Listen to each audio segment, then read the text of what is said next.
بسم الله الرحمن الرحيم الحمد لله رب العالمين والصلاة والسلام على أشرف المرسلين وعلى آله وصحبه أجمعين ما بعد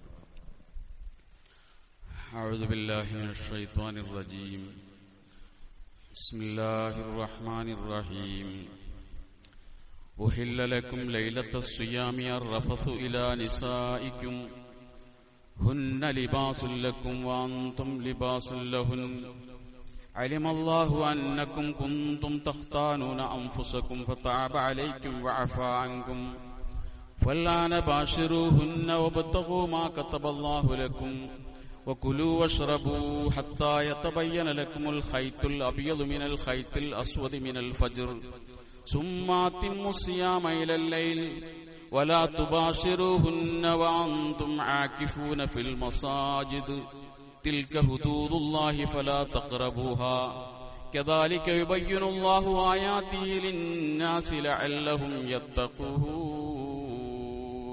صدق الله مولانا. ബഹുമാന്യരായ മുഅ്മിനീങ്ങളെ, സത്യവിശ്വാസികളെ, പടച്ചതമ്പുരാൻ നമ്മുടെ ഈ മജ്ലിസിനെ ഖബൂൽ ചെയ്യുമാറാകട്ടെ. നമ്മുടെയൊക്കെ ജീവിതത്തിൽ വന്ന എല്ലാ ചെറുതും വലുതുമായ പാപങ്ങളും കാരുണ്യവാനായ പടച്ചതമ്പുരാൻ അവന്റെ വിശാലമായ മഗ്ഫിറത്ത് കൊണ്ട് പുറത്തു മാപ്പാക്കി തരുമാറാകട്ടെ. അള്ളാഹുവിന് വഴിപ്പെട്ട് ജീവിക്കാനും അവസാനം ഈമാനോടെ മരിക്കാനും അള്ളാഹു നമ്മെ അനുഗ്രഹിക്കുമാറാകട്ടെ. ഈ പരിശുദ്ധമായ റമദാനിനെ അള്ളാഹു നമ്മുടെ അനുകൂലമായ സാക്ഷിയാക്കി മാറ്റുമാറാകട്ടെ. നമ്മുടെ നമസ്കാരവും നോമ്പും ഇബാദത്തുകളൊക്കെ അള്ളാഹു പൂർണ്ണാർത്ഥത്തിൽ കബൂൽ ചെയ്യുമാറാകട്ടെ. മുസ്ലിമിന്റെ കുടുംബം എന്ന ജീവിതത്തിന്റെ എന്ന വിഷയത്തിന്റെ ആദ്യ രണ്ട് പാർട്ടുകളാണ് നമ്മൾ പറഞ്ഞത്. അല്ലാഹു സുബ്ഹാനഹു വ തആല എല്ലാ വസ്തുക്കളെയും ഇണകളായിട്ടാണ് സൃഷ്ടിച്ചത് എന്നും അതുപോലെ മനുഷ്യനും ഇണകളാണ്, ആണും പെണ്ണുമാണ്. ആണിന്റേതും പെണ്ണിന്റേതുമായ സവിശേഷതകൾ ഇരു വിഭാഗത്തിനുമുണ്ട് എന്നും അതുകൊണ്ട് തന്നെ അവർക്കിടയിലുള്ള ആകർഷണീയത എന്ന് പറയുന്നത് പ്രകൃതിപരമായൊരു നടപടിയും ഒരു നിയമവുമാണെന്നാണ് നമ്മൾ പറഞ്ഞു വെച്ചത്. അവിടെയാണ് ആണും പെണ്ണും പരസ്പരം പ്രകൃതിപരമായി തന്നെ ആകർഷിക്കപ്പെടുന്നുണ്ടെങ്കിൽ ആ ആകർഷണത്തിന്റെ പൂർത്തീകരണമാണ് പരസ്പരമുള്ള സംസർഗം എന്ന് പറയുന്നത്. ഒരു പുരുഷന്റെ സ്ത്രീയോടുള്ള ആഗ്രഹം, പ്രണയം, സ്ത്രീയുടെ പുരുഷനോടുള്ള ആഗ്രഹവും പ്രണയവും പൂർത്തീകരിക്കപ്പെടേണ്ടത് ലൈംഗിക ബന്ധത്തിലൂടെയാണ്. അത് അല്ലാഹു സുബ്ഹാനഹു വ തആല പ്രകൃതിപരമായി നിശ്ചയിച്ച ഒരു കാര്യമാണ്. അതിനെ ഒഴിവാക്കാൻ പറ്റുമോ എന്നാണ് നമ്മൾ പരിശോധിക്കുന്നത്. അതില്ലെങ്കിൽ മനുഷ്യന്റെ വംശം അറ്റുപോകും. മനുഷ്യൻ പരസ്പരം സ്ത്രീ പുരുഷ സംസർഗത്തിൽ ഏർപ്പെടുന്നതുകൊണ്ടാണ് മനുഷ്യ പരമ്പര ലോകത്ത് നിലനിൽക്കുന്നത്. അല്ലെങ്കിൽ മനുഷ്യൻ അവസാനിക്കും. അതുകൊണ്ട് പ്രകൃതിയുടെ തന്നെ ഒരു അനിവാര്യതയാണ് സ്ത്രീ പുരുഷ സംസർഗം എന്ന് പറയുന്നത്. അതിന് അല്ലാഹു സുബ്ഹാനഹു വ തആല മനുഷ്യനെ ഏർപ്പാടാക്കി തന്നൊരു വഴിയാണ് വിവാഹം എന്ന് പറയുന്നത്.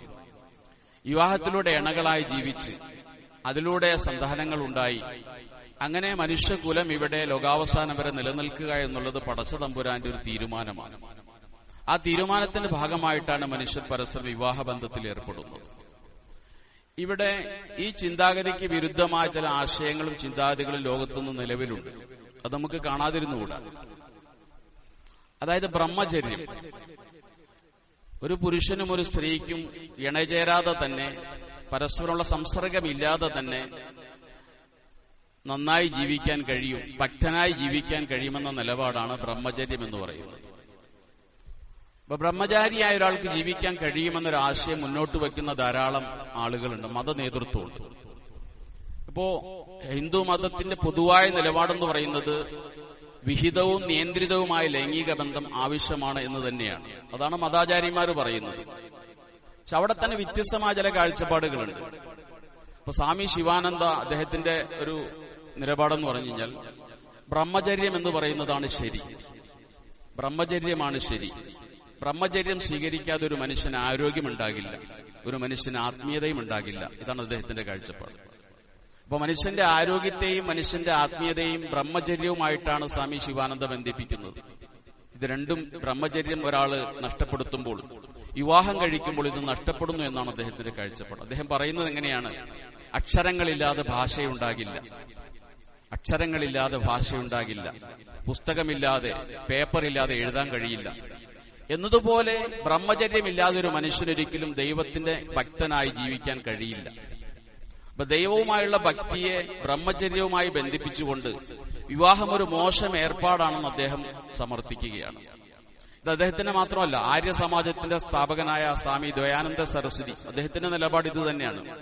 വിവാഹം മനുഷ്യനെ ദൈവത്തിൽ നിന്നും അകറ്റുന്നു എന്ന നിലപാടാണ് ദയാനന്ദ സരസ്വതിയും സ്വീകരിച്ചിട്ടുള്ളത്.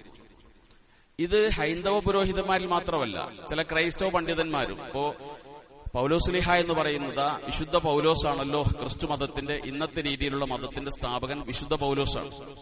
പൗലോസാണ് ക്രൈസ്തവ മതചരിത്രത്തിൽ ആദ്യമായി ബ്രഹ്മചര്യത്തെ പ്രോത്സാഹിപ്പിച്ചയാള്. അദ്ദേഹം പറയുന്നുണ്ട്, എല്ലാവരും, ലോകത്തുള്ള എല്ലാ പുരുഷന്മാരും എന്നെ പോലെ ആയിരിക്കാൻ ഞാൻ ആഗ്രഹിക്കുന്നു. ആരും വിവാഹം കഴിക്കരുത്, ആരും വിവാഹം കഴിക്കരുത്, അതാണ് എനിക്കിഷ്ടം. വിവാഹം കഴിക്കുന്നത് ഒരു സ്ത്രീയെ തൊടാതിരിക്കുന്നതാണ് നല്ലത്. അദ്ദേഹത്തിന്റെ അടുത്ത സ്റ്റേറ്റ്മെന്റ് ആണ്, ഒരു സ്ത്രീയെ തൊടാതിരിക്കുന്നതാണ് നല്ലത്. പിന്നെ അദ്ദേഹം പറഞ്ഞത്, വിവാഹം കഴിച്ചവൻ എങ്ങനെ തന്റെ ഇണയെ തൃപ്തിപ്പെടുത്തണമെന്ന് വിചാരിച്ചിട്ട് ഇണയെക്കുറിച്ച് ആലോചിക്കുന്നു.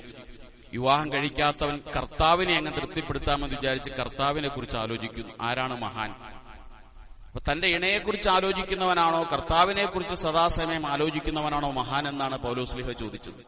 അതുകൊണ്ട് നിങ്ങൾ ദൈവത്തിന്റെ യഥാർത്ഥ ദാസനായി ജീവിക്കാൻ ശ്രമിക്കുന്നെങ്കിൽ, ദൈവത്തിന്റെ യഥാർത്ഥ അടിമയായി ജീവിക്കാൻ ശ്രമിക്കുന്നെങ്കിൽ, ദൈവത്തിന്റെ ഇഷ്ടപുത്രനായി ജീവിക്കാൻ ആഗ്രഹിക്കുന്നെങ്കിൽ ബ്രഹ്മചര്യം തിരഞ്ഞെടുക്കൂ എന്നാണ് പൗലോസ്ലീഹ ക്രൈസ്തവ സമൂഹത്തെ ഉപദേശിച്ചത്. അദ്ദേഹത്തിന്റെ ഉപദേശം സ്വീകരിച്ചാണ് ഒരു വിഭാഗം പുരോഹിതന്മാർ ഇന്നും അവിവാഹിതരായി കഴിയുന്നത്, പ്രത്യേകിച്ച് കത്തോലിക്ക സഭയിലെ. അതിന്റെ ദുരന്തങ്ങൾ നമ്മളിന്ന് നേരിട്ട് കണ്ടുകൊണ്ടിരിക്കുകയാണ്. 2010 വരെ അമേരിക്കയിൽ മാത്രം കത്തോലിക്ക പുരോഹിതന്മാരാൽ പീഡിപ്പിക്കപ്പെട്ട ഇരകൾക്ക് വേണ്ടി കൊടുത്ത നഷ്ടപരിഹാരം $200 കോടി. അതിനൊന്ന് ഇന്ത്യൻ രൂപയിലേക്കൊന്ന് മാറ്റി നോക്കിയപ്പോൾ അതിന്റെ വലിപ്പം മനസ്സിലാവും. ഇരകളായി വന്ന കുട്ടികൾക്ക് വേണ്ടി നഷ്ടപരിഹാരം കൊടുത്തുകൊണ്ട് $200 കോടി അമേരിക്കയിൽ തന്നെ ചെലവഴിച്ചു കത്തോലിക്ക പുരോഹിതന്മാർക്ക് വിവാഹം നിഷേധിച്ചപ്പോൾ. അപ്പൊ അതാണ് അതിന്റെ ദുരന്തഫലം എന്ന് പറയുന്നത്. തന്നെയല്ല, നമ്മുടെ നാട്ടിൽ തന്നെ നമ്മൾ കണ്ടല്ലോ, ഇപ്പോഴും എത്ര ക്രൈസ്തവ മഠങ്ങളിൽ പുരോഹിതന്മാരാൽ പീഡിപ്പിക്കപ്പെടുന്ന, കിണറ്റിലെറിയപ്പെടുന്ന എത്രയോ അമ്മമാരുടെ ചരിത്രം നമ്മൾ കാണുന്നുണ്ട്. സിസ്റ്റർ അഭയ കേസില് തിരുവനന്തപുരം മജിസ്ട്രേറ്റ് കോടതിയിൽ അന്ന് പ്രോസിക്യൂഷൻ കൊടുത്ത റിപ്പോർട്ടിൽ ഈ ഫാദർ കോട്ടൂരിന്റേതായിട്ടുള്ള റിപ്പോർട്ട് കൊടുത്തിട്ടുണ്ട്. അതിൽ പറഞ്ഞ 2 കാര്യങ്ങൾ എന്നെ അത്ഭുതപ്പെടുത്തി. അദ്ദേഹം പറയാണ്, ഫാദർ കോട്ടൂര് പറയാണ്, ഞാനും സിസ്റ്റർ സഫിയും ജീവിച്ചത് ഭാര്യ ഭർത്താക്കന്മാരെ പോലെയാണ്. ബ്രഹ്മചര്യം മതവിശ്വാസത്തിന്റെ ഭാഗമായി തെരഞ്ഞെടുത്തൊരു പുരോഹിതൻ അന്വേഷണ ഏജൻസിയുടെ മുന്നിൽ കൊടുക്കുന്ന സ്റ്റേറ്റ്മെന്റാണ്, ഞാനും സിസ്റ്റർ സബിയും ജീവിച്ചത് ഭാര്യ ഭർത്താക്കന്മാരെ പോലെയാണ്. എന്റെ ലോഹയുടെ ഉള്ളിൽ കല്ലല്ല, പച്ച മനുഷ്യനാണ്. ഇത് തന്നെയാണ് പടച്ചോൻ പറഞ്ഞത്. നിങ്ങളെക്കൊണ്ട് കഴിയില്ല, നിങ്ങളെക്കൊണ്ട് ഇതിന് കഴിയില്ല, അതുകൊണ്ട് നിങ്ങൾ വിവാഹ ജീവിതം തെരഞ്ഞെടുക്കണമെന്ന് പടച്ചതമ്പുരാൻ പറഞ്ഞു. ഇത് പ്രകൃതി മതമാണ് ഇസ്ലാം. അപ്പൊ പ്രകൃതി വിരുദ്ധമായ ഒരു രീതി സ്വീകരിച്ചപ്പോൾ അതിന്റെ ദുരനുഭവങ്ങൾ ഇന്ന് ലോകത്ത് നമ്മുടെ കൺമുമ്പിൽ കണ്ടുകൊണ്ടിരിക്കുകയാണ്. അപ്പൊ മനുഷ്യനെ കൊണ്ട് ബ്രഹ്മചര്യം എന്നുള്ളത് നോർമൽ സ്റ്റേജിൽ സാധാരണ രീതിയിൽ അത് സാധ്യമായ ഒരു കാര്യമല്ല, അസാധ്യമായ ഒരു കാര്യമാണ്. ഇത് നമ്മൾ മാത്രമല്ല പറയുന്നത്. മത്തായി സുവിശേഷകനായ മത്തായി പോലും പറഞ്ഞിട്ടുണ്ട്, ദൈവത്തിന്റെ വരം ലഭിച്ചവർക്കല്ലാതെ ബ്രഹ്മചര്യം സാധ്യമല്ല. അപ്പൊ മനുഷ്യ സമൂഹത്തിൽ വളരെ അപൂർവം ആളുകൾക്ക് മാത്രം സാധിക്കുന്ന ഒന്നാണ് ബ്രഹ്മചര്യം എന്നുള്ളത്. മഹാഭാരതത്തിൽ പാണ്ഡുരാജാവിന്റെ ഒരു കഥ പറയുന്നുണ്ട്, രസകരമായ ഒരു കഥ. പാണ്ഡുരാജാവ് രാജ്യം ഭരിക്കുന്ന സമയത്ത് അദ്ദേഹം ഒരിക്കൽ വേട്ടയ്ക്ക് പോയി. വേട്ടയ്ക്ക് പോകുമ്പോൾ അവിടെ 2 മൃഗങ്ങൾ തമ്മിൽ ഇണചേരുന്നത് കണ്ടു എന്നാണ്. അപ്പോ ഇദ്ദേഹം ദേഷ്യം പിടിച്ചിട്ട് പാണ്ഡുരാജാവ് പെട്ടെന്ന് വെടിവെച്ച് വീഴ്ത്തി. വെടിവെച്ച് വീഴുമ്പോൾ സത്യത്തിൽ ആ ഇണചേർന്നിരുന്നത് ഒരു മുനിയായിരുന്നു. മുനി മൃഗരൂപത്തിൽ രൂപം പ്രാപിച്ചിട്ട് ഇണചേർന്നതായിരുന്നു. മുനി തന്റെ മരണസമയത്ത് ഈ പാണ്ഡുരാജാവിനെ ശപിച്ചു എന്നാണ് മഹാഭാരതം പറയുന്നുണ്ട്. എന്താ ശാപെന്നറിയോ? നീ ഇനി ഒരിക്കലും ലൈംഗിക ബന്ധത്തിൽ ഏർപ്പെടരുത്, ഏർപ്പെട്ടാൽ നിന്റെ മരണമായിരിക്കും. അപ്പൊ മുനിയുടെ ശാപമേറ്റു പാണ്ഡുരാജാവ് പിന്നീട് രാജ്യം ഉപേക്ഷിച്ചുകൊണ്ട് വനത്തിൽ പോയി ജീവിച്ചു എന്ന ഭാര്യയോടൊപ്പം. പക്ഷെ അദ്ദേഹത്തിനും പിടിച്ചിരിക്കാൻ കഴിഞ്ഞില്ല. ഒരിക്കൽ കൺട്രോൾ പോയപ്പോൾ അദ്ദേഹം ഭാര്യ ഭർത്തൃ ബന്ധത്തിൽ ഏർപ്പെടുകയും ശാപം പേറി മരിച്ചു എന്നാണ് മഹാഭാരതം പഠിപ്പിക്കുന്നത്. അപ്പൊ മനുഷ്യന് അസാധ്യമായ ഒരു കാര്യമാണെന്ന് ഇങ്ങനെയുള്ള അനുഭവങ്ങളോട് തെളിഞ്ഞൊരു കാര്യമാണ് വിവാഹം കഴിക്കാതെ ജീവിക്കുക എന്നുള്ളത്, ബ്രഹ്മചര്യം എന്നുള്ളത്. അവിടെയാണ് വിശുദ്ധ ഖുർആനിന്റെ നിലപാടുകൾ നമ്മൾ മനസ്സിലാക്കേണ്ടത്. ശുദ്ധ ഖുർആൻ പറഞ്ഞു, ലഖദ് അർസൽനാ റുസുലൻ മിൻ ഖബ്ലിക വജഅൽനാ ലഹും അസ്വാജൻ വദുർരിയ്യ. ഞാൻ നിങ്ങൾക്ക് മുമ്പ് പ്രവാചകനോട് പറയണം, പ്രവാചകരെ, അങ്ങയ്ക്ക് മുമ്പ് നാം ധാരാളം പ്രവാചകന്മാരെ അയച്ചിട്ടുണ്ട്. അവർക്കെല്ലാം നാം ഇണകളെയും മക്കളെയും കൊടുത്തിട്ടുണ്ട്. അപ്പൊ പ്രവാചകൻ ലോകത്തെ ഏറ്റവും ഭക്തനായ മനുഷ്യനാണ്. നബിയേക്കാൾ വലിയൊരു ഭക്തൻ ലോകത്തിൽ അതിനുണ്ടാകുകയില്ല. ആ നബിയോട് പറയാണ്, അങ്ങയ്ക്ക് മുമ്പ് വന്ന എല്ലാ പ്രവാചകന്മാർക്കും നാം ഭാര്യമാരെ കൊടുത്തിട്ടുണ്ട്, അവർക്ക് മക്കളും ഉണ്ടായിട്ടുണ്ട്. മക്കാർ ആക്ഷേപിച്ചു നബിയെ, ഈ കല്യാണം കഴിക്കുന്ന നബി, ഈ ഭക്ഷണം കഴിക്കുന്ന നബി, ഇയാളാണോ നബി? അപ്പോഴാണ് ഖുർആൻ പറഞ്ഞ മറുപടി, വിവാഹം കഴിക്കുക എന്നുള്ളത് മുഹമ്മദ് നബിയുടെ മാത്രം പ്രത്യേകതയല്ല, എല്ലാ പ്രവാചകന്മാരും വിവാഹം കഴിച്ചവരാണ്. അതിന് അപവാദം എന്ന് പറയുന്നത് ഈസാ നബി അലൈഹി ഇസ്ലാമാണ്. നമ്മൾക്ക് പരിചയമുള്ള പ്രവാചകന്മാരിൽ വിവാഹം കഴിക്കാത്ത ഒരാൾ ഈസാ നബി അലൈഹി ഇസ്ലാമാണ്. പക്ഷെ ഈസാ നബി അലൈഹി സ്വലാത്തു വസ്സലാം ഇനി കല്യാണം കഴിക്കും. വരാനിരിക്കുന്ന ഒരു നബിയാണ് ഈസാ നബി. അദ്ദേഹത്തിന്റെ ദൗത്യം തീർന്നിട്ടില്ല. അദ്ദേഹം ഇവിടെ മടങ്ങി വരും. ഈ വിശുദ്ധ ഖുർആൻ അനുസരിച്ച് ഈസാ നബി അലൈഹി സ്വലാം ഇവിടെ ഒരു ഭരണം നടത്തും, നമ്മുടെ നേതൃത്വം ഏറ്റെടുക്കും. അവസാനം അദ്ദേഹം കല്യാണം കഴിക്കും. ഈസാ നബി അലൈഹി സ്വലാം വിശ്വാസം പറഞ്ഞ കാര്യമല്ലേ, അദ്ദേഹത്തിന് മക്കളുണ്ടാകും. ഈസാ നബി അലൈഹി സ്വലാം സ്വാഭാവികമായ മരണം വരിക്കും. ഈസാ നബി അലൈഹി സ്വലാമിനെ പരിശുദ്ധമായ റൗളയിൽ അബൂബക്കർ സിദ്ദീഖിന്റെയും എന്റെയും ഇടയിൽ ഖബറടക്കപ്പെടും. ഇതൊക്കെ വിശ്വാസം പറഞ്ഞ കാര്യമാണല്ലോ. അപ്പൊ ഈസാ നബി അലൈഹി സ്വലാം വിവാഹം കഴിക്കാത്തതുകൊണ്ടാണ് ഇന്നത്തെ കന്യാസ്ത്രീകള് അദ്ദേഹത്തിന്റെ ഇണകളാകാൻ വേണ്ടി വിവാഹ ജീവിതം തെരഞ്ഞെടുക്കാത്തത്. ഈസാ നബി അലൈഹി സ്വലാമും കല്യാണം കഴിക്കും. അപ്പൊ വിവാഹ ജീവിതം എന്നുള്ളത് മനുഷ്യന്റെ അനിവാര്യതയാണ് എന്ന് ഈ വിശുദ്ധ ഖുർആൻ നമ്മൾ സാക്ഷ്യപ്പെടുത്തുന്നു. തന്നെയല്ല, ഹബീബായ റസൂലുള്ളാഹി സ്വല്ലല്ലാഹു അലൈഹി വസല്ലം എത്ര പ്രാവശ്യമാണ് ഇതിനെക്കുറിച്ച് പറഞ്ഞത്. അമറനാ സല്ലല്ലാഹു അലൈഹി വസല്ലം ബിൻ നിക്കാഹി വനഹാനാനി തബത്തുലി. സഹാബാക്കൾ പറയാണ്, പ്രവാചകൻ ഞങ്ങളോട് കല്യാണം കഴിക്കാൻ ഞങ്ങളെ പ്രേരിപ്പിച്ചുകൊണ്ടേയിരുന്നു. ഒരു യുവാവിനെ കണ്ടാൽ നബി ചോദിക്കും, നീ കല്യാണം കഴിച്ചോ? യുവാക്കളോടുള്ള ചോദ്യമാണ് പ്രവാചകന്റെ. വിശേഷം ചോദിക്കും, നീ കല്യാണം കഴിച്ചോ? വിവാഹത്തിന് വേണ്ടി നബി ഞങ്ങളെ പ്രോത്സാഹിപ്പിച്ചു. വനഹാനാനി തബത്തുലി, ബ്രഹ്മചര്യം തെരഞ്ഞെടുക്കുന്ന നബി സല്ലല്ലാഹു അലൈഹി വസല്ലം നിരോധിച്ചു. പ്രവാചകൻ നിരോധിച്ചു. ഉസ്മാൻ ഇബ്നു മദ്ഊൻ റളിയല്ലാഹു അൻഹുവിന്റെ നേതൃത്വത്തിലുള്ള ഒരു 3 അംഗ സംഘം ആയിഷ റളിയല്ലാഹു അൻഹയുടെ അടുക്കൽ വന്നൊരു സംഭവം ഹദീസിൽ കാണാം. 3 പേര് പ്രവാചകന്റെ അടുക്കൽ വന്നു. ഒരാൾ ഉസ്മാൻ ഇബ്നു മദ്ഊൻ റളിയല്ലാഹു അൻഹുവാണ്, മറ്റൊരാൾ അബ്ദുല്ലാഹ് ഇബ്നു അംർ റളിയല്ലാഹു അൻഹുവാണ്, വേറൊരു സഹാബിയുണ്ട്. അവരുടെ ലക്ഷ്യം രാത്രികാലത്ത് പ്രവാചകൻ സല്ലല്ലാഹു അലൈഹി വസല്ലം ചെയ്യുന്ന ഇബാദത്തുകൾ എന്താണെന്ന് അറിയണം. പകൽ എന്തൊക്കെ ചെയ്യുന്നു എന്ന് ഞങ്ങൾക്കറിയാം, ഞങ്ങൾ കാണുന്നുണ്ട്. പക്ഷെ രാത്രി പ്രവാചകൻ ഭാര്യമാരുടെ വീട്ടിലാണ്. അപ്പൊ രാത്രിയിലെ പ്രവാചകന്റെ ഇബാദത്തുകൾ എന്തൊക്കെയെന്ന് അറിയാൻ വേണ്ടി അവിടുത്തെ പ്രിയപ്പെട്ട ഭാര്യ ആയിഷ റളിയല്ലാഹു അൻഹയുടെ അടുക്കൽ വന്ന് ചോദിക്കുന്നുണ്ട്. അപ്പൊ ആയിഷ റളിയല്ലാഹു അൻഹ പറഞ്ഞു, പ്രവാചകൻ രാത്രി എന്റെ അടുക്കൽ വന്നു കഴിഞ്ഞാൽ ഞങ്ങൾ ഭക്ഷണം കഴിക്കും, ഞങ്ങൾ കുറച്ചേരം കിടന്ന് ഉറങ്ങും, പിന്നെ എഴുന്നേറ്റ് നിസ്കരിക്കും, ഇങ്ങനെയൊക്കെ ഉണ്ട്. ഹദീസിൽ കാണാൻ കഅന്നഹും തഖാല്ലുഹ. ഇത് കേട്ടപ്പോൾ അവർക്ക് തോന്നി, ഇത് വളരെ കുറഞ്ഞ കാര്യങ്ങളല്ലേ നബി ചെയ്യുന്നുള്ളൂ. നബി രാത്രി, ഇവര് വിചാരിച്ച് രാത്രി നബി മുഴുവനും നിന്ന് നിസ്കരിക്കുകയാണെന്നാണ്. അങ്ങനെയൊന്നല്ലല്ലോ. നബി ഉറങ്ങും, നബി നിസ്കരിക്കും, ഭക്ഷണം കഴിക്കും, ഭാര്യമാരോടൊപ്പം കിടക്കും, ഒക്കെ ചെയ്യും. ഫകഅന്നഹും തഖാല്ലുഹ. അവർക്ക് തോന്നി ഇത് വളരെ കുറച്ചേ ഉള്ളൂ. എന്നിട്ട് അവർ സമാധാനിച്ചത് ഇങ്ങനെയാണ്, നബിക്കിത് മതി, നബിക്കിത് മതിയാകും. നബി ആരാണ്? വഖദ് ഗഫറല്ലാഹു ലഹു മാ തഖദ്ദമ മിൻ ദംബിഹി വമാ തഅഖർ. പ്രവാചകൻ അല്ലാഹു തആല കഴിഞ്ഞ പാപങ്ങളും വരാനിരിക്കുന്ന പാപങ്ങളൊക്കെ പുറത്തു കൊടുത്തിട്ടുണ്ട്. നബിക്കത് മതി. പക്ഷെ നമുക്കത് പോരാ, നമ്മൾ കുറച്ചുകൂടി കൂടുതൽ ചെയ്യണം. അവിടെ ഇരുന്നുകൊണ്ട് 3 പേരെടുക്കുന്ന 3 തീരുമാനമുണ്ട്. ഒരാൾ തീരുമാനിച്ചു, ഇനി മുതൽ ഇന്നീല അർഖുദു ഫില്ലൈലി, രാത്രി ഞാൻ ഉറങ്ങുന്ന പ്രശ്നമേ ഇല്ല, രാത്രി ഉറങ്ങുകയില്ല, രാത്രി നിസ്കാരം തന്നെ നിസ്കാരം.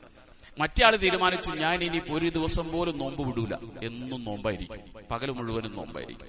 3-ാമത്തെ ആൾ തീരുമാനിച്ചു, ഞാൻ വിവാഹം കഴിക്കുന്നില്ല, ഭാര്യമാരെയൊക്കെ ഒഴിവാക്കി അവിവാഹിത ജീവിതം നയിക്കാൻ വേണ്ടി 3-ാമത്തെ ആളും തീരുമാനിച്ചു. റസൂലുള്ളാഹി സ്വല്ലല്ലാഹു അലൈഹി വസല്ലം വന്ന സമയത്ത് ആയിഷ ബീവി സംഭവം പറഞ്ഞു. ഇങ്ങനെ 3 ആളുകൾ വന്നു, ഇങ്ങനെ 3 തീരുമാനം എടുത്ത് പോയിട്ടുണ്ടെന്ന് പറഞ്ഞു. നബി സല്ലല്ലാഹു അലൈഹി വസല്ലം അവരെ 3 പേരെയും വിളിപ്പിച്ചു. എന്നിട്ട് ചോദിച്ചു, അന്തുമുല്ലദീ ഖുൽതും കദാ വകദാ, നിങ്ങൾ അങ്ങനെയൊക്കെ തീരുമാനിച്ചു പോയെന്ന് ഞാൻ അറിഞ്ഞു. നിങ്ങൾ അറിയണം, ഇന്നി ലഅഖ്ശാകും ലില്ലാഹി വഅത്ഖാകും, ഞാനാണ് ഈ പടപ്പുകളുടെ കൂട്ടത്തിൽ പടച്ചോനേറ്റവും പേടിക്കുന്ന ആള്. വാത്തുക്കാക്കും, പടച്ചോനേറ്റവും സൂക്ഷിക്കുന്ന ആള് ഞാനാണ്. എന്നേക്കാൾ വലിയൊരു മുത്തഖിയില്ല, എന്നേക്കാൾ പടച്ചോനെ പേടിക്കുന്ന ഒരാളില്ല. ഞാനെന്താ ചെയ്യുന്നത്? ഞാൻ രാത്രിയായാലും ഉറങ്ങാറുണ്ട്, എനിക്ക് ഉറക്കമുണ്ട്, ഞാൻ എന്റെ ഭാര്യമാരോടൊപ്പം കഴിയാറുണ്ട്, ഇതൊക്കെ ഞാൻ ചെയ്യാറുണ്ട്. ഞാൻ പകൽ നോമ്പ് പിടിക്കാറുണ്ട്, ചില ദിവസം നോമ്പ് പിടിക്കാറില്ല. എന്നേക്കാൾ വലിയൊരു മുത്തഖിയും എന്നേക്കാൾ പടച്ചോനെ പേടിക്കുന്ന ഒരാളുമാകാനാണോ നിങ്ങൾ ശ്രമിക്കുന്നത്? അത് നടക്കൂല. അതുകൊണ്ട് നിങ്ങളുടെ തീരുമാനം നിങ്ങൾ തിരുത്തണം. രാത്രി നിങ്ങൾ നിസ്കരിക്കണം, ഉറങ്ങുകയും വേണം. ഫൈനലി ഐനിക്ക് അലൈക ഹഖുൻ, നിന്റെ കണ്ണിനോട് നിനക്കൊരു ബാധ്യത, കണ്ണിന് വിശ്രമം കൊടുക്കണം, ഉറങ്ങണം. നിന്റെ ഇണയോട് നിനക്കൊരു ബാധ്യതയുണ്ട്. നിന്റെ ഭാര്യ വിവാഹം കഴിച്ചുകൊണ്ട് അവളോട് ചില കടമ നിനക്കുണ്ട്, അത് പൂർത്തീകരിക്കണം. നിന്റെ അയൽവാസികളോട് ചില കടമയുണ്ട്. നിന്റെ തേടി വരുന്ന ആളുകളോട് നിനക്ക് ചില കടമകളുണ്ട്. നീ രാത്രി മുഴുവൻ നിന്ന് നിസ്കരിച്ചാൽ പകല് നിനക്ക് ഉറക്കം വരും. എന്നിട്ട് പറഞ്ഞു, ഞാൻ ഇതൊക്കെ ചെയ്യുന്നു. ഞാൻ ചില ദിവസം നോമ്പ് പിടിക്കാറുണ്ട്, നോമ്പ് വിടാറുണ്ട്. ഏറ്റവും ശ്രേഷ്ഠമായ നോമ്പ് ദാവൂദ് നബി അലൈഹി ഇസ്ലാമിന്റെ നോമ്പാണ്. ഒരു ദിവസം നോമ്പ് പിടിക്കുക, പിറ്റേ ദിവസം നോമ്പ് ഉപേക്ഷിക്കുക. അതിൽ കൂടിയ ഒരു ശ്രേഷ്ഠതയിൽ ഒരു നോമ്പേ ഇല്ല. അപ്പൊ അതൊരു ഏറ്റവും വലിയ മുത്തക്കിയായ നബി പോലും വിവാഹം കഴിച്ചു. ഒന്നല്ലല്ലോ, 10-11 കല്യാണം കഴിച്ചു. ഇപ്പൊ പ്രശ്നം അതാണല്ലോ, നബിയുടെ ബഹുഭാര്യത്താണ് ഇപ്പൊ ഏറ്റവും കൂടുതൽ ചർച്ചയാക്കുന്നത്. ഈ പറയുന്ന ആൾക്കാരുടെ നേതാക്കൾ എത്ര കഴിച്ചു എന്നുള്ളതിന് എണ്ണം പോലും ഇല്ല. എന്തുകൊണ്ട് നബി ബഹുഭാര്യത്വം സ്വീകരിച്ചു എന്ന് ഇൻഷാ അല്ലാഹ് വരും ദിവസങ്ങൾ നമുക്ക് ചർച്ച ചെയ്യാം. അപ്പൊ പ്രവാചകൻ സല്ലല്ലാഹു അലൈഹി വസല്ലം കൃത്യമായി അബ്ദുല്ലാഹ് സഅദ് ഇബ്നു അബീ വഖാസ് റളിയല്ലാഹു അൻഹു പറയുന്നുണ്ട്, ഞങ്ങൾ വളരെ പ്രതീക്ഷയോടെയാണ് പ്രവാചകന്റെ വാക്ക് കേട്ടത്. ആ ഉസ്മാൻ ഇബ്നു മദൂനെങ്ങാനും വിവാഹ ജീവിതം ഉപേക്ഷിക്കാൻ നബി അനുവദിച്ചിരുന്നെങ്കിൽ ഞങ്ങളത് തിരഞ്ഞെടുക്കുമായിരുന്നു. ഞങ്ങൾ ഷണ്ഡുത്വം സ്വീകരിക്കുമായിരുന്നു, ഷണ്ഡുത്വം ചെയ്യുമായിരുന്നു എന്ന് പറഞ്ഞാൽ ഞങ്ങളുടെ വികാരത്തെ ഞങ്ങൾ ഉടച്ചു കളയുമായിരുന്നു. അപ്പൊ സഹാബാക്കൾക്ക് അത്രയും വലിയ ആഗ്രഹമുണ്ട്, എല്ലാ സമയം പടച്ചോനെ ഇബാദത്ത് ചെയ്ത് ഇങ്ങനെ കഴിഞ്ഞുകൂടാൻ. പക്ഷെ നബി അനുവദിച്ചില്ല. നബി സല്ലല്ലാഹു അലൈഹി വസല്ലം വിവാഹ ജീവിതം തെരഞ്ഞെടുക്കാനാണ് സഹാബത്തിന് ഉപദേശിച്ചത്.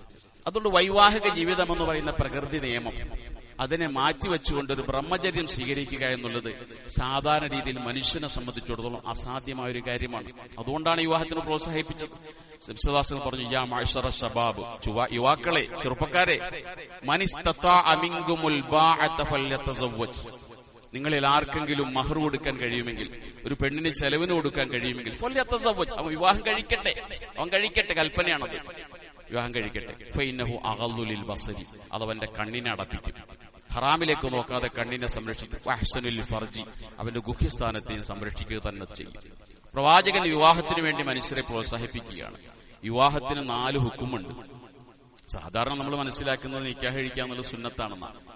നിക്കാഹ് കഴിക്കുന്ന 4 ഹുക്കുമ നിക്കാഹിനുണ്ട്. നിക്കാഹ് സാധാരണ രീതിയിൽ നിക്കാഹ് സുന്നത്താണ്. ആർക്കാണ് സുന്നത്തുള്ളത്? 2 കഴിവുകളുള്ള ആൾക്കാണ് നിക്കാഹ് സുന്നത്തുള്ളത്. ഒന്ന്, ഒരു സ്ത്രീയോടോ ആഗ്രഹം വേണം, വിവാഹം കഴിക്കാൻ ഒരു പെണ്ണിനോടുള്ള താല്പര്യം ഉണ്ടാകണം. 2, ആ പെണ്ണിന് മഹർ കൊടുക്കാനും ചെലവിന് കൊടുക്കാനും കഴിയണം. ഇങ്ങനെ ഒരു പുരുഷനുണ്ടെങ്കിൽ ആ പുരുഷന് നിക്കാഹ് കഴിക്കൽ സുന്നത്താണ്.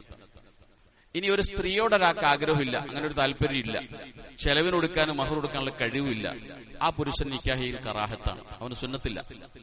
ഞാൻ ആ പെണ്ണിനെ അവൻ വഴിതെറ്റിക്കരുത്. പെണ്ണിനോട് ആഗ്രഹമില്ല, നിക്കാഹ് മഹർ കൊടുക്കാൻ പൈസയില്ല, അവന് വിവാഹം കഴിക്കുക എന്നുള്ളത് കറാഹത്താണ്. ഇനി ഖിലാഫുൽ ഔലയുണ്ട്, നല്ലതല്ല. എന്താണ് നല്ലതല്ലാത്ത അവസ്ഥ? പെണ്ണിനോട് ആഗ്രഹമുണ്ട്, പക്ഷെ മഹർ കൊടുക്കാനും ചെലവിന് കൊടുക്കാൻ കഴിവില്ല, അവൻ വിവാഹം കഴിക്കല് ഖിലാഫുൽ ഔലയാണ്, നല്ലതല്ല എന്നാണ്. റസൂലുള്ളാഹി സ്വല്ലല്ലാഹു അലൈഹി വസല്ലം, ഒരിക്കൽ മദീന പള്ളിയിൽ ഇതുപോലൊരു സദസ്സ്, സഹാബത്തിനോട് പ്രവാചകൻ സംസാരിച്ചുകൊണ്ടിരിക്കുകയാണ്.